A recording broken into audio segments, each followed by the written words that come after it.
Hello, my name is Geoffrey Collins and I'm a professor of history at Queen's University in Canada.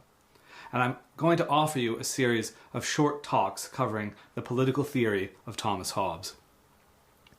We'll begin with some comments about Hobbes' life and times.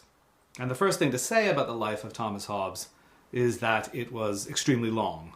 Thomas Hobbes was born in 1588, the year of the Spanish Armada, and he died in 1679, late in the reign of the Stuart King Charles II. He never had children, he never married, he was from a modest social background. He supported himself, as most intellectuals of the 17th century did, through patronage, the patronage of powerful aristocrats. Hobbes attended Oxford, and he rather hacked his way through the traditional scholastic curriculum of Oxford in his day. His primary intellectual pursuit was Greek and Latin literature and language. He was part of the humanist movement of this period. He was a student of antiquity. His first publication was an English translation of the Greek historian Thucydides. Now, later in his life, Hobbes would make a great show of repudiating the wisdom of antiquity in favor of new science. But he always remained, in some sense, the erudite humanist. Late in his life, he would return to the translation of ancient texts, to the translations of Homer and Virgil.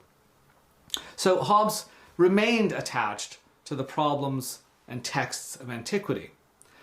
His interest in humanist letters in some sense explains his own rhetorical style and his own brilliant written style. So one context for understanding Hobbes is humanism. Another is science, or the new science, what we call the new science, what Hobbes would have understood as the new natural philosophy of the 17th century. My talks are mostly going to deal with Hobbes' account of political theory, but with Hobbes you can't understand political theory unless you understand the nature of humans. And you can't understand the nature of humans unless you understand the nature of matter. So he was not a narrow political theorist in our sense, he was a broad philosophical system builder.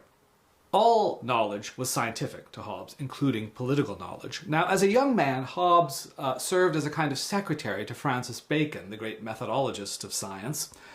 When he was abroad, he met Galileo. He wrote texts opposing some of the theories of the great René Descartes. So there are many points of entry for Hobbes into the culture of the new science of the 17th century. He claimed himself that it was mathematics that provided him a model of philosophical reasoning. Euclidean geometry, to be precise. And indeed, this was an era in which philosophy itself was becoming mathematized, if you will. What do I mean by that? Ancient philosophy and medieval philosophy, Aristotelian philosophy, understood the world as a world of discrete things perceivable by our senses, each with their own essence, and each having their own purpose. The virtue of a thing were those qualities which allowed it to realize its ultimate purpose. So the virtue of a red ball might be its bounciness and its roundness. The virtue of a soldier might be his courage. The world of discrete things, perceivable by our senses, objectively understood by our senses, was swept away by the new scientists of the 17th century, partly because they had skepticism about the reliability of our senses. They thought that most qualities that we perceived in the world were subjective. They were merely sensory perceptions of our own bodies. They weren't necessarily inherent in the things themselves that we were perceiving. They did not understand the world as a world of essences, of things with individual qualities. Instead, they tended to understand the world as a world of undifferentiated matter, atomic matter, matter in motion. The world was, in that sense, something to be understood quantitatively, not qualitatively. Hobbes participated in this move against scholasticism, and his own version of the mechanistic universe was particularly radical.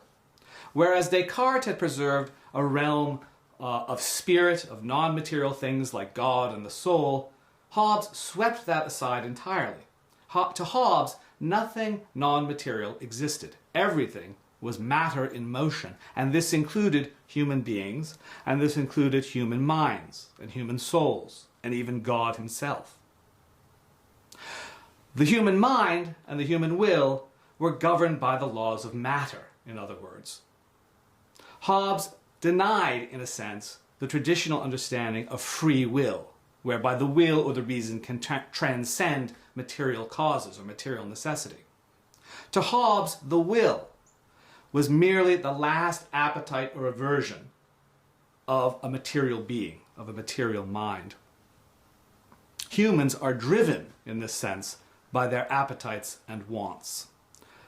This was radical stuff, and most of Hobbes' contemporaries viewed this version of the new science as fundamentally atheistic and immoral. But Hobbes' materialism was, and his materialist understanding of humans, was in his mind a necessary consequence of the new science. And this understanding of humans as matter in motion was foundational to his politics. And that is why Leviathan, his great masterpiece, which we often think of as a work of political theory, begins with large sections on the nature of matter and on the nature of human beings as material objects, as material beings. So in the coming talks, we'll turn our attention more directly to Hobbes' political theory. But here we have laid out two contexts in which to understand him. One, humanism. And Hobbes did maintain an interest in many of the political questions of antiquity, such as the balance of reason and rhetoric in human affairs, or the role of glory in political life, or the relative value of monarchical and republican constitutions. On the other hand, as a participant in the new science, Hobbes repudiated much of the wisdom of antiquity, particularly its natural philosophy, and embraced the new mechanism, the new materialism of the scientific culture of the 17th century. And most crucially, he understood human beings as part of that mechanistic materialism, as part of the new scientific understanding of the world. He understood humans and their minds and their will as matter in motion.